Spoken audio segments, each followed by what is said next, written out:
président nuyu naa la. sport rek ngeen waroon wax. non mais président déedéet président nag taxawal président dañuy ñëw ci match bi ndax bi nga fi nekkulee itam ñu ngi wax ci match bi ñu ngi joxe information dañ ko jaxase dañuy jaxase ñu ngi jaxase match bi. en tout cas 3-2 fii jubilé nañu nos Lions ont été énormes vraiment. parce que se retrouver déjà 2-0. mais à la 36e minute. Sénégal était mené par 2-0. ci match boo xam ne. enjeu bi ñëpp xam nañ ko. il reste égal c'est vrai il reste 2 journées.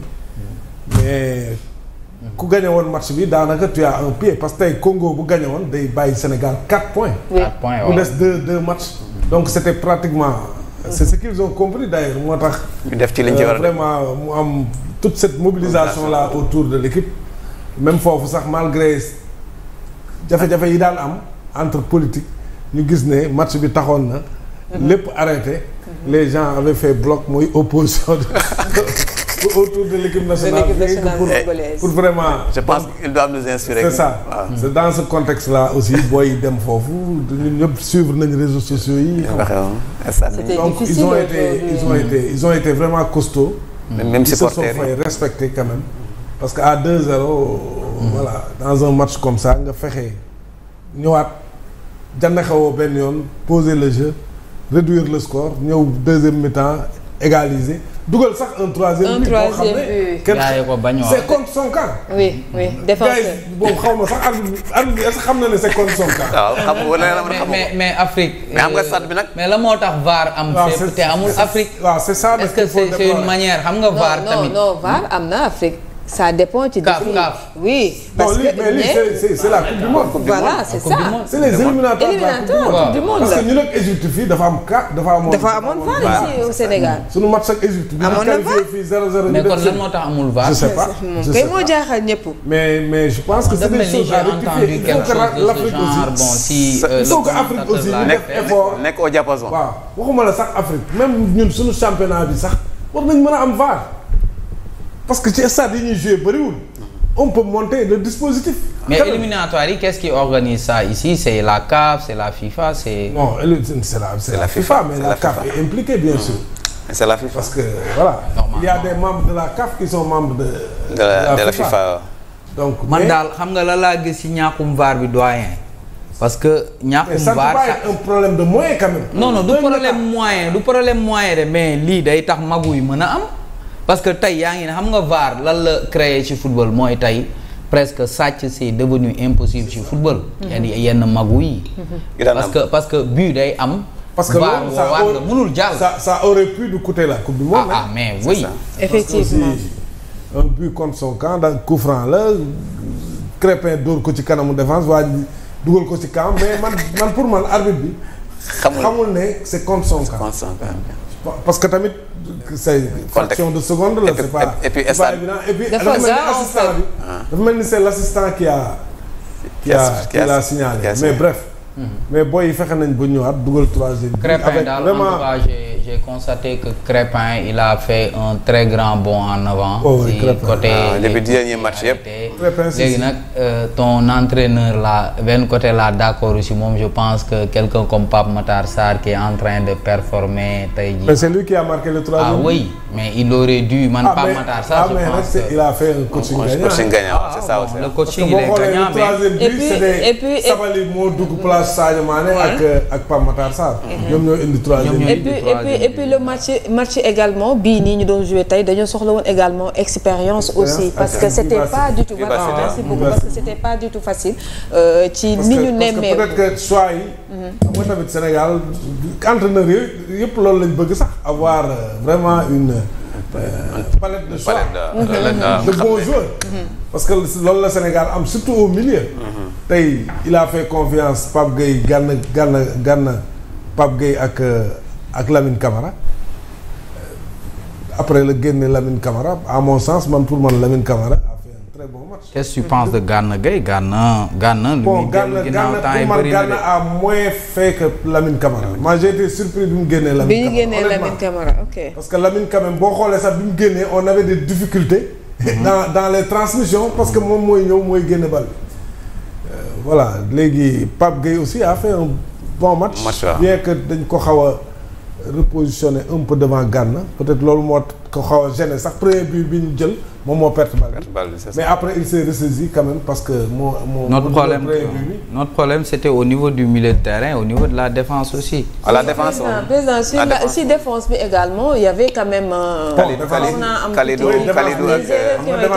on a perdu une pièce maîtresse mooy Niakhaté dafa gaañu suñu match bi nii donc demul du coup Ablaye Seck moo joué bon moi je lui donnerai une note moyenne quand même une note moyenne.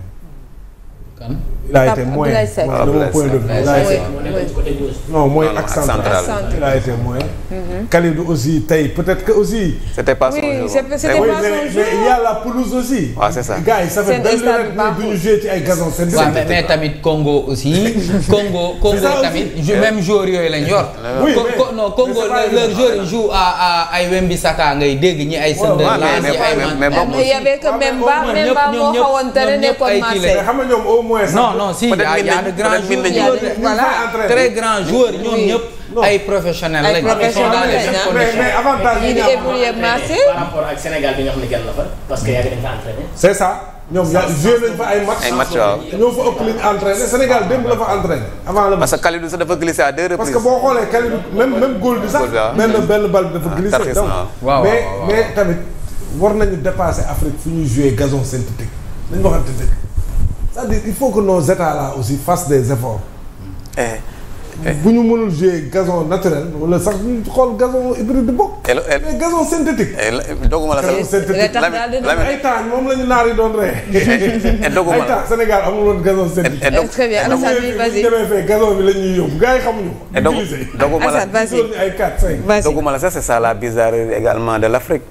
Comment on peut jouer sur une pelouse synthétique dans un pays boo xam ne le plus riche du monde.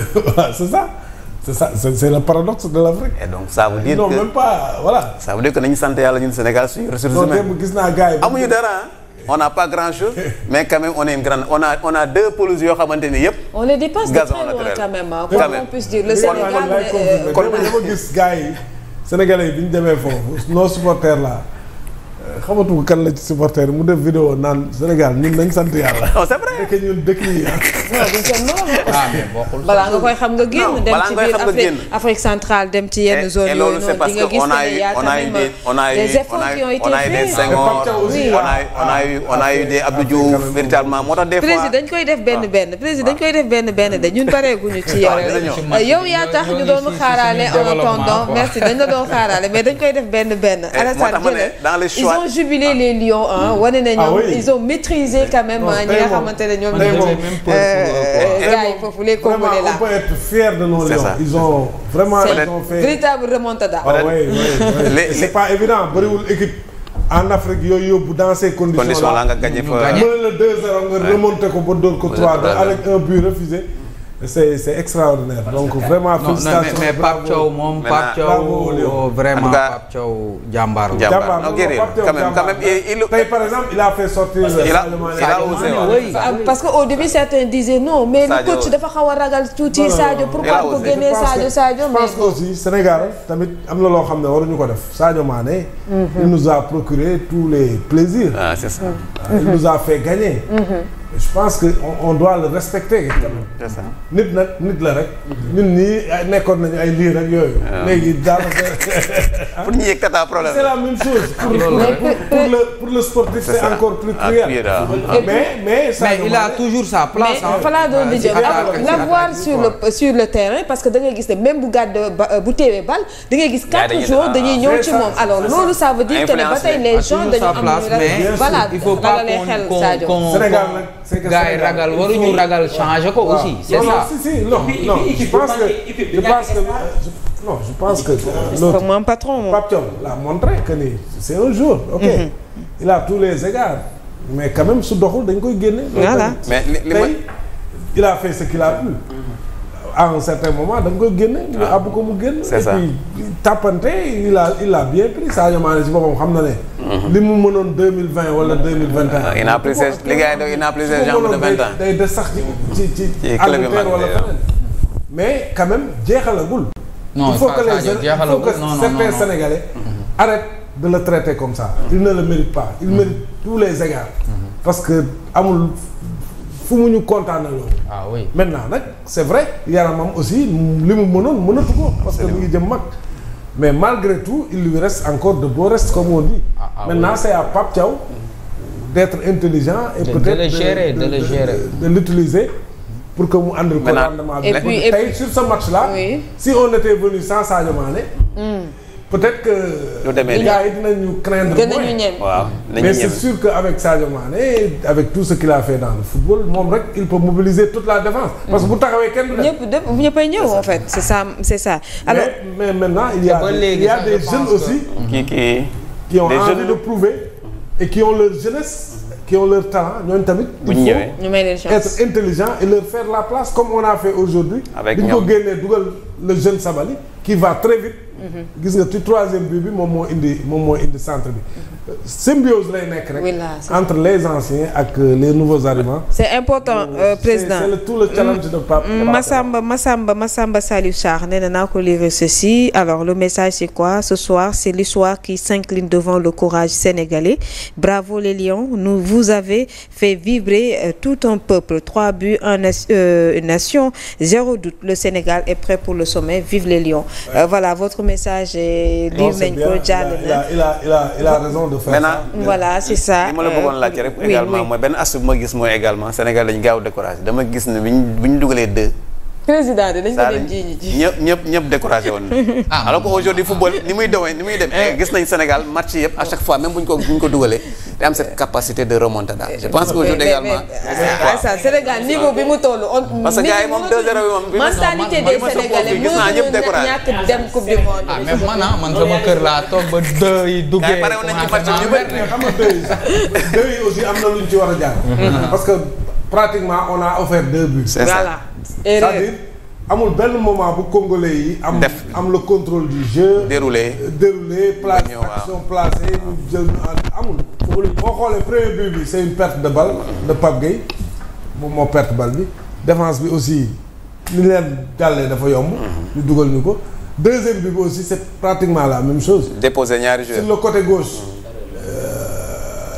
Congolais bi fa nekk il va vite. waaw te ñoom ñëpp xamoon nañu te loolu tamit. mais ñoom si loolu lañ doon jouer sur contre-attaque c'est ça tamit loolu la deuxième but bi aussi. il a été très boo xoolee aussi erreur de positionnement parce que même action bi boo xoolee écran bi doo gis Krépin Diatta. qui est l'arrière latéral gauche au côté opposé. bu ñu pertee balle bi fee ñuy bës sa kii yow da nga war a resserrer. loolu donc yooyu war nañ ko mën a yooyu warul équipe bi yooyu war ko arriver c'est pas normal. but yi jël dafa yomb. dans un match crucial. c'est ça peine pas encore. mais c'est-à-dire tu peux perdre le match. parce que à 2-0. mais bu doon beneen équipe la peut-être doo ñëwaat. te loolu waratuñ dal. c'est pas normal parce que on a une équipe expérimentée. défense bi c'est une défense expérimentée quoi qu'on dise. mais nag doyen quand tu tiens le ballon tu domines l'équipe adverse. tey grande équipe yëpp nga xam ne dañuy jël ballon di football di yéegal bal bi mais say joueurs dañuy yéeg si tu marques pas bon contre-attaque moom mën nga ko am à chaque instant. tey jii boo delloo am na contre-attaque sax bi ñu jël perte de balle la. mais loolu lay am parce que gars yi ñoom noonu la ñuy footballé tey si perte de balle tey Sénégal les Congolais dañ lay bàyyi ak balle bi ngay football perte de balle am rek tak daw. oui mais une équipe aussi expérimentée. comme le Sénégal waruñu dans ce genre de match là. di may ñaari manquer de concentration ba offrir 2 buts à l'adversaire. c'est ça loolu c'est-à-dire enseignement là. c'est un enseignement bu ñu war a tirer ci match bi malgré la victoire. Oui bien sûr. alors président diggante Coupe d'Afrique bi di ñëw. parce que dese nañu certes 2 matchs ci décembre bi alors coach bi tey jii équipe type ba tey dese nañ ko ama présentation équipe boo xamante ne peut-être parce que boo xoolee défense bi la défense elle est stable. c'est ça attaque bu ñaxate ñëwee ñaxate mooy dugg moom ak Kalidou Koulibaly. et sur le milieu sur le côté gauche. El Hadji Malick Diouf depuis que mu ñëw. mi ngi performé na place bi. c'est ça ci kaw Jacob. parce que centre yu baax lay. Jacob était sur le banc. donc voilà. mais défensivement Krépin peut-être depuis quelques matchs aussi stabilisé na côté droit. c'est ça. donc défense bi moom pratiquement su amul blessure wala dara ñooñu ñooy football Niakhaté Koulibaly Diouf ak Crépin. maintenant c'est au milieu peut-être. le milieu oui ngay muy souffrir parce que au milieu aussi. il y a beaucoup de joueurs de bons joueurs performants. booy ñëw léegi yow yaay xool kan ngay jël il y a Gana. selon match yi selon l'adversaire selon waaw. yaa ngi am Lamine Camara. am Pape Matar Sarr. am Diarra. ñoom ñëpp mën nañ jouer. waaye Pape Matar Sarr par la force dafa war a football. par la force ma tey loolu la tey xanaa non si on avait perdu non si parce que Pape Matar Sarr tey. mais il aurait pu le mettre. xam nga dès le départ mu jaar c'est ça non mais. parce que aussi Pape Matar Sarr. dernier match boo football dafa gagné dafa dugal mais dafa dugal avant muy dugal. boo ko doon noté. avant muy dugal presque but bi rek la am ci match bi. maintenant dans ce match là nga xam ne c'est un match à l'extérieur avec des Congolais costauds. coaching gagnant. moi je pense que le coach a été intelligent. de le ménager. bàyyi ba deuxième période. mu ñëw ko la première marqué effectivement performance bi mu def mooy jox coach bi raison. Ndiaga merci beaucoup président moom tam li nga wax loolu la wax parce que jàpp na ne coaching gagnant il pouvait passer à côté. c'est ça il était tey préférable nga indi benn Lamine Camara boo xam ne moom il est. malgré que tuuti na mais il est apte au duel. day xeex match duel la sax foofu rek laa d'accord les coach bi pour man Lamine Camara warul génn c'est Gana qui devait sortir. nga reculer loo Pape Gueye soog a dugal Pape Matar Sarr wala nga dugal Diarra Habib Diarra parce que Lamine Camara quand même dans le jeu. boo xoolee match bi ba mu génnee la balle bi gën a am fluidité. parce que fi muy dugal ak fi muy génn. am nga partie 6 ba tey ci pour man tey le milieu idéal du Sénégal aujourd'hui c'est Pape Matar Sarr Habib Diarra Lamine Camara. oui ñooñu joué nañ joué trio boobu am na. waaw ñoo fa jël contre Angleterre. ñoo nekkoon ci match boobu noonu. non y avait Gana Lamine Camara ak Diarra. mais xam nga match yi aussi Afrique. ak bitim réew également bokkul. match yi bokkul te ñooñu match nawetaan lay doon. l'essentiel na nga am joueurs yu capable yoo xamante ni voilà. parce que milieu de terrain moom daanaka moo gën a jafe ci équipe sax. équipe yu bëri amuñu milieu de terrain. donc nga am ci ay xale ba pare ils sont performants ils sont interchangeables loolu c'est un plus. léegi nag Pape Thiaw mooy am intelligence comme ni mu def tey.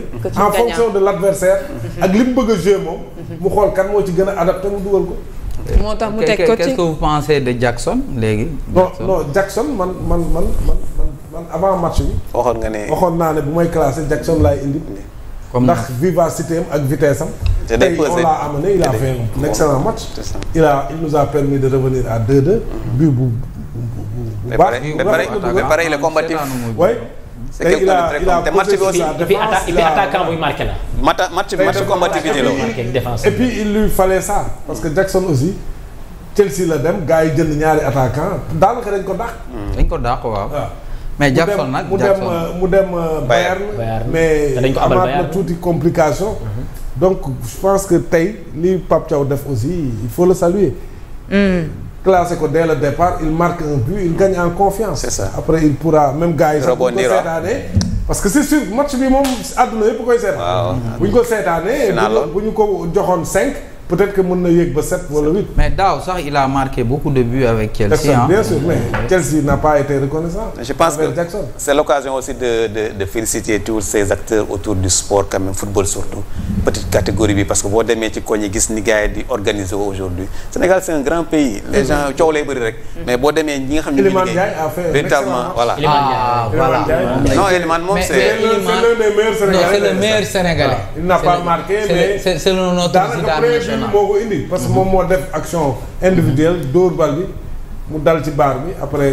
oui daal di dugalaat alors je lis un peu le tweet du président de la République il nous l'avait promis ce matin ils l'ont fait avec courage et discipline nos lions sont allés chercher une victoire précieuse au Congo rendant fier tout un peuple mais le travail n'est pas fini restons concentrés et unis derrière eux pour franchir les 2 dernières étapes et offrir au Sénégal une nouvelle qualification à la Coupe du Monde en avant Lions le pays tout entier croit en vous c'est le message du président de la République son excellence monsieur Diomaye Faye. mais loolu laa doon wax léegi.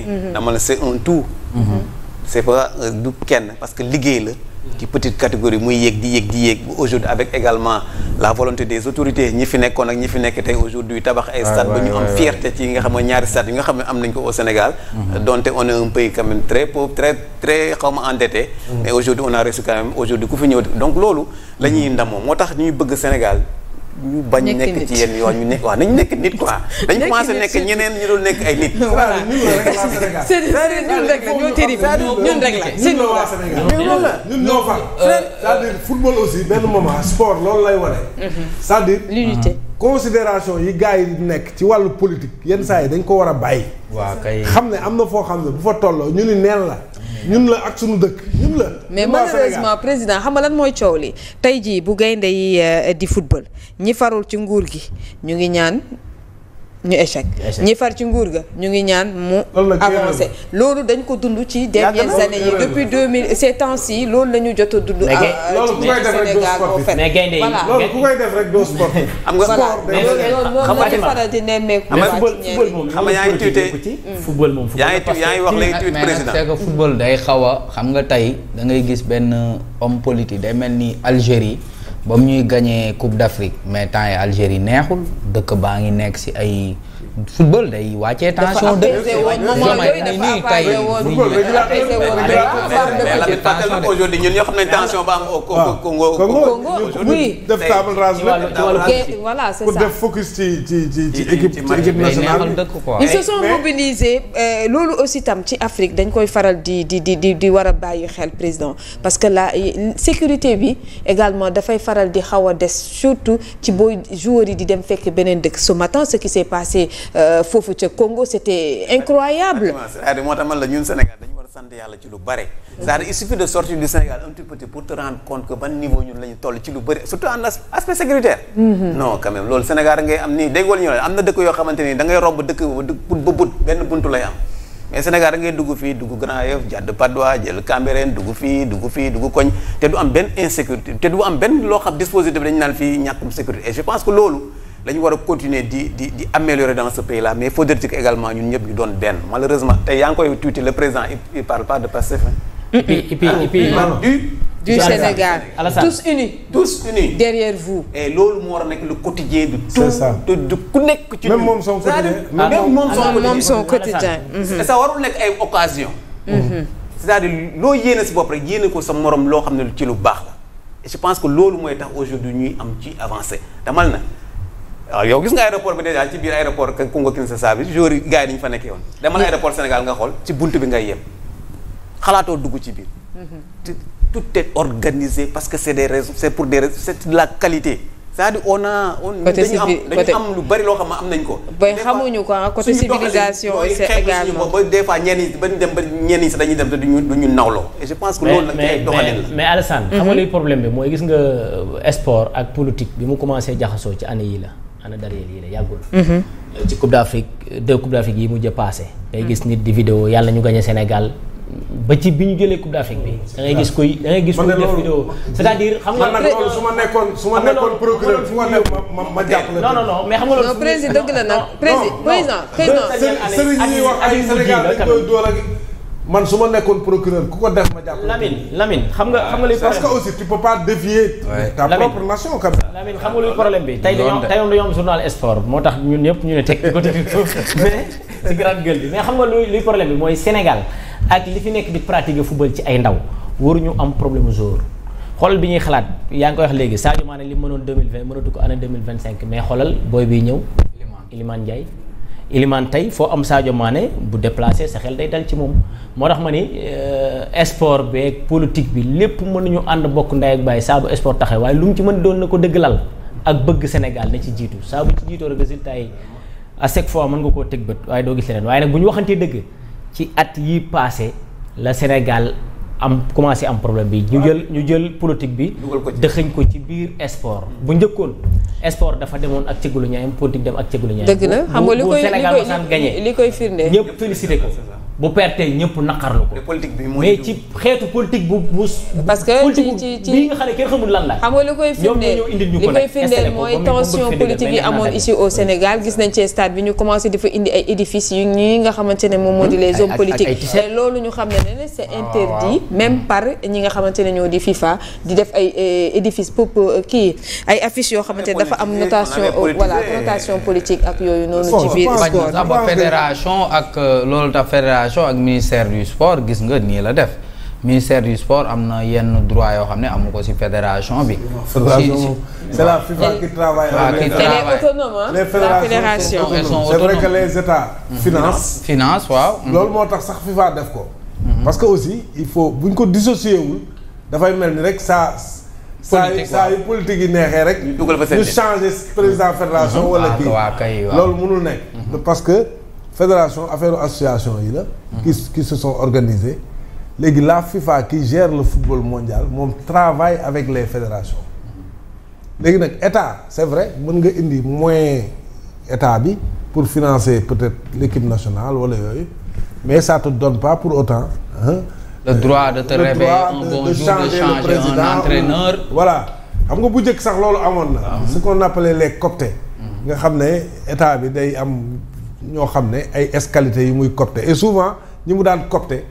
soo xamee sax ñoom ñooy bu ñu demee ñoom ñooy jàll mais léegi ce n'est plus le cas parce que c'est les associations qui sont à la base ñoom ñooy xool ñoo nekk ci sport bi ñooy fal seen président je profite de l'occasion pour féliciter tamit bu leen ko fàtte le tout nouveau président de la fédération parce que ça fait 2 matchs il a pris les choses entre 2 matchs c'est 2 victoires surtout la victoire d'aujourd'hui donc voilà c'est de bon augure pour la qualification à la Coupe du Monde mais également pour la CAN qui arrive au Maroc parce que Sénégal tamit qualifié. CAN bi kañati la sax. CAN bi c'est au mois de décembre. au Maroc. mais nag damay ànd ak leneen inspiration bi ma ci bëggoon wax mooy li ñu war a jàng ci sport bi mooy tey gis nga amul xàjj ak seet c'est-à-dire il faut que nit ñi xam ne peut-être mën nañu bañ a bokk toujours ay position mën nañu bañ a bokk peut-être ay clivage politique mais am na foo xam ne nag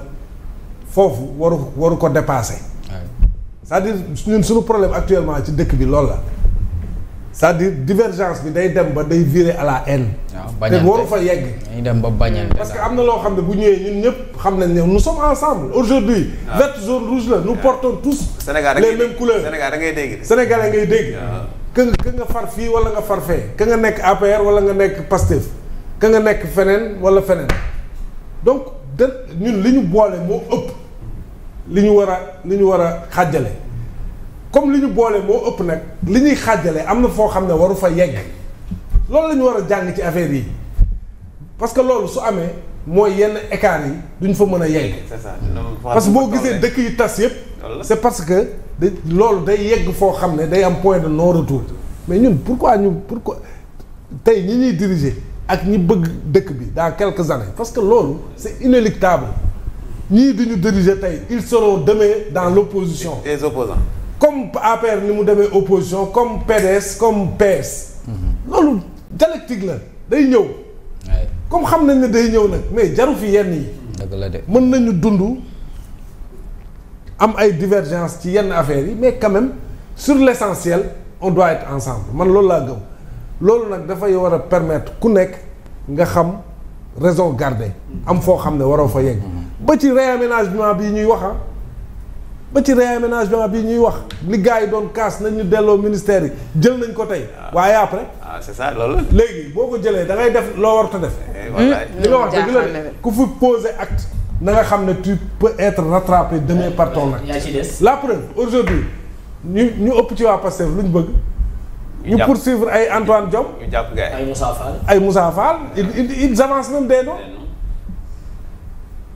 mais tey ñi nekk ci position yooyu actes yi ñuy poser aussi demain ils seront cités moo tax looy def na nga ko xool yaa xam ministre nga yaa xam premier ministre nga yaa xam président nga yaa xam procureur nga je le redis encore li ma waxoon dem président mënul jàpp kenn premier ministre mënul jàpp kenn ministre mënul jàpp kenn ki yoon wax ne moo mën a téye nit c'est le procureur temporairement en attendant qu'il te présente à un juge. juge bi jugé la xool ndax yaa def wala defoo kon ñaari nit rek ñoo mën a yóbbu nit prison c'est le procureur temporairement et c'est le juge qui te juge man pour man nag pression bu dee am na ci ñooñ lañ ko war a teg que désormais lu ñuy def balaa ñuy téye nit ñu téye ko ci anam yu leer comme niñ ko waatee woon bu ñuy juger nit balaa ñu koy condamné ñu condamné ko ci lu leer comme ñoom niñ ko waate woon gis nga ñaar yooyu buñ ko réglé président dootul mënal kenn dara président bu ñu ko defee offense chef de l'état sax kan mooy kan mooy autosaisir mi ngi noonu président mënu la jël rek yóbbu la prison c'est le procureur lui-même qui doit se saisir. Nos textes ils sont bons. C'est les hommes qui les incarnent des fois. C'est ça. Et c'est là où on doit progresser parce que il y a des gens dans ce pays-là li ñuy wax ni ñu ngi ci ñoom. mais ñeneen ñi tamit ñoo war a topp mouvance bi. ñu généraliser ministre bi leen rek la mën ci yow doyen tey. le ministre de la justice tey leen rek la mën. le président de la république mooy jiite conseil supérieur de la magistrature ministre de la justice mooy vice-président. juge yi ñuy nommé au niveau du conseil supérieur de la magistrature comme ñuy jiite les cours d'appel maanaam magistrats yi ñuy nommé quoi c'est sur proposition du ministre de la justice c'est validé au niveau du conseil supérieur de la magistrature leen rek mu lañ la mënal mooy tey carrière kese mooy est-ce que carrière waaw te carrière non si je te rejoins waaw warul la ko jaral sa postérité nga entassé ko Ousmane Diagne c'est ce qu'il a refusé laa wax de du ma def 38 ans de carrière. il est sorti par la grande porte. rek lañ la mënal comme lu ñu def Maham Diallo jël la yóbbu la xaw ma.